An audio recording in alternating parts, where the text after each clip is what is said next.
एक छोटे से गांव में अहमद नाम का एक गरीब मगर बाअखलाक नौजवान रहता था।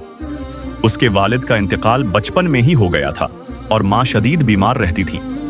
अहमद दिन में एक छोटी सी दुकान पर मजदूरी करता और रात को मेहनत से पढ़ता, क्योंकि उसका एक ही ख्वाब था, माँ को सुकून की जिंदगी देना। अहमद की जिंदगी आसान नहीं थी। कई दिन ऐसे होते जब घर में खाने के लिए सिर्फ सूखी रोटी होती, लेकिन अहमद कभी शिकवा नहीं करता था। वो अक्सर कहता, अल्लाह जो करता है बेहतर करता है। हर फजर के बाद अहमद मस्जिद जाता, 2 रकात नफल अदा करता और दुआ करता, या अल्लाह मुझे सब्र अता फरमा और मेरे हलाल रिस्क में बरकत दे। एक दिन दुकान का मालिक फात हो गया और दुकान बंद हो गई। अहमद बेरोजगार हो गया। माँ की दवाएं खत्म हो रही थी और घर में पैसे न होने के बराबर थे। इसी दिन अहमद को एक अमीर आदमी मिला, जिसने उसे एक लिफाफा दिया और कहा, इसमें काफी पैसे हैं, बस एक छोटा सा काम करना है, किसी को पता नहीं चलेगा।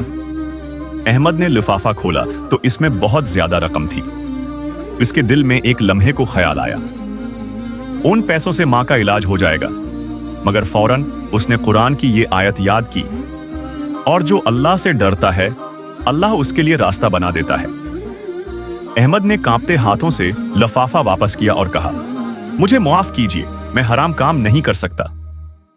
अमीर आदमी हैरान हो गया, हंसकर बोला और चला गया। अहमद की आंखों में आंसू थे, मगर दिल मुतमईन था। कुछ दिन गुजरे, हालात और सख्त हो गए। एक रात माँ ने कमजोर आवाज में कहा, बेटा, अगर मेरे नसीब में यही है तो सब्र करना, अल्लाह तुम्हें कभी जाया नहीं करेगा। अहमद ने माँ का हाथ थामा, आंसू जब्त किए और कहा, अम्मी, अल्लाह हमारे साथ है। इसी रात अहमद ने सजदे में गिरकर लंबी दुआ की। वो रविया, गड़गड़ाया, मगर शिकवा न किया।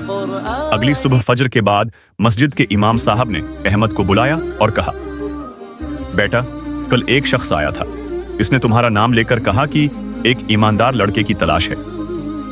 अहमद हैरान हो गया। वो शख्स वही था जिसने अहमद को हराम काम की पेशकश की थी। इसने कहा, मैंने तुम्हें आजमाना चाहा था। जो शख्स गरबत में भी ईमान न छोड़े वही असल दौलत है। उसने अहमद को एक अच्छी नौकरी दी, बाइज्जत, हलाल और मुस्तकिल। चंद महीनों में अहमद की माँ का इलाज मुकम्मल हो गया। घर में सुकून आ गया। अहमद ने अपनी पहली तनख्वाह से सबसे पहले सदका दिया और कहा, यह सब अल्लाह का करम है।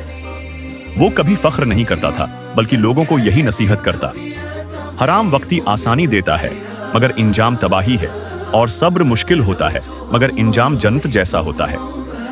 ये कहानी हमें सिखाती है कि ईमान सिर्फ नमाज का नाम नहीं, बल्कि फैसलों का नाम है। सब्र खामोश रहने का नाम नहीं, बल्कि अल्लाह पर यकीन रखने का नाम है।